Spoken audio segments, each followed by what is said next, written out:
Hi guys, it's me again. Maraming nagtatanong kung paano daw pumunta sa Noah's Ark.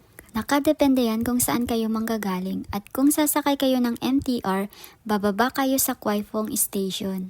Tapos mag-exit kayo sa letter C and then tatawid kayo sa kabilang kalye at hanapin nyo yung bus na sasakyan nyo papunta sa Noah's Ark. Number 332 pala yung bus na sasakyan papunta sa Noah's Ark.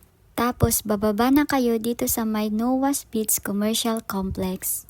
Hanapin nyo lang yung escalator pababa para doon kayo maglalakad papunta sa beach. Pag nakababa na kayo sa escalator, turn right. Diretsuhin nyo lang ang paglalakad tapos may makikita kayong hagdan pababa papunta sa beach.